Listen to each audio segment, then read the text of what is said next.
building innovation with green tech. That's the topic chosen. So you can read it along with. So future of building facade is poised for a significant transformation. Yes, it is true, because there are a lot of challenges thrown to the designers, but at the same time, we have to harness the advancement and the sustainability concerns as well while we are evolving aesthetics. So there's a big impact now in the complete climate condition, plus how the buildings or the construction activities are impacting the nature around us. Construction being one of the biggest industry, and they consume the highest level of energy which is available today as resource. So today we are trying and we are fighting hard to come over it by inventing new material. How we can do that? What are the materials we can use so that we can sustain our life in Earth? What is green tag material? Material that meets specific environmental standards, often focusing on sustainability, energy efficiency, and reduced environmental impact. So the material, whatever we like to choose for implementing it or integrating into the building skin, it has to go through this kind of evaluation and checking process, so that the material what we are going to use should not create more impact, not to leave it just to say a bit of outline. It has to have a reduced carbon footprint. It has to take care of internal comfort for the residents who are going to dwell inside, and it has to improve the indoor air quality. What is the relationship between facade and indoor air quality? Yes, there is. So we have, see, if you look at our habitats, how we started, we never had a confusion at this stage. Look at the birds, look at the nature. They have chosen the materials which are automatically carrying a green tag. So we carried that forward when we started building our own dwelling. I can say from 18th, 19th, 20th century onwards, or even before.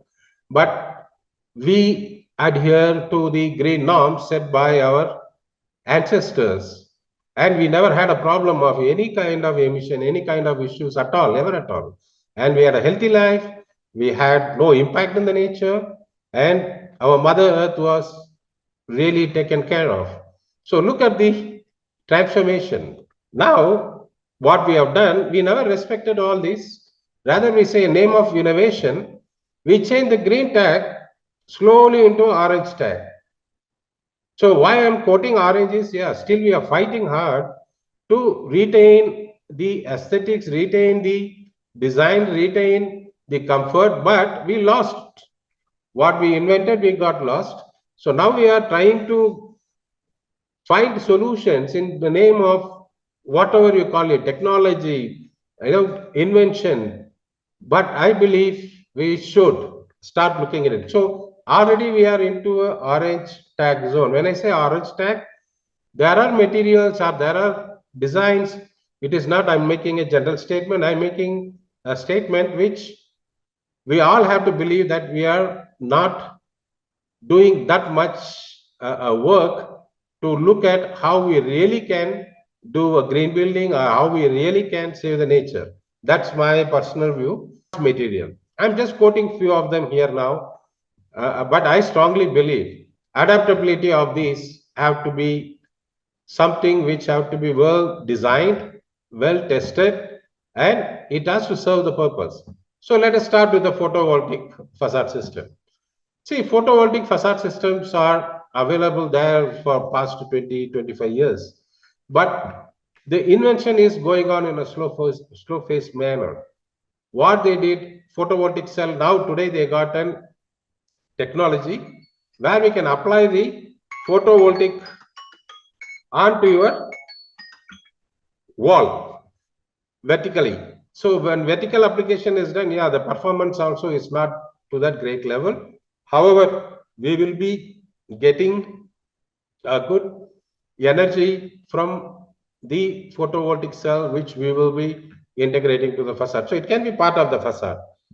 Second, again, when you're looking at insulated material, here we talk about high efficiency glasses and transparent material, whatever material you call fabrics, where it can bring daylight, but at the same time, it has to take care of insulation, it has to take care of heat, it has to take care of glare. So there are so many factors are there, but I believe we are slowly marching towards it. Now there are a lot of new technologies available in glass form, available in fabric form, where we will be able to take care of all the factors what has been shown below.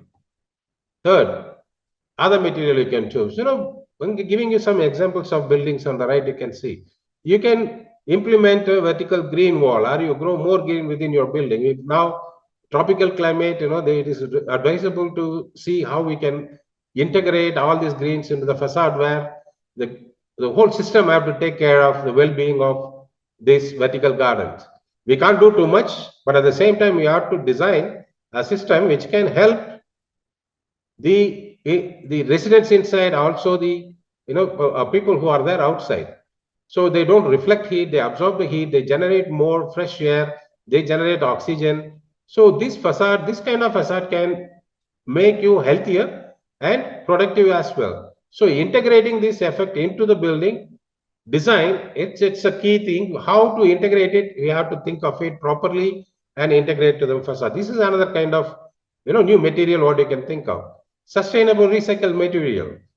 Yeah, look at material which are like thrown away as waste. Today you start to see a lot of materials available, where people even take plastic waste, they convert it into facade material. Paper waste is converted.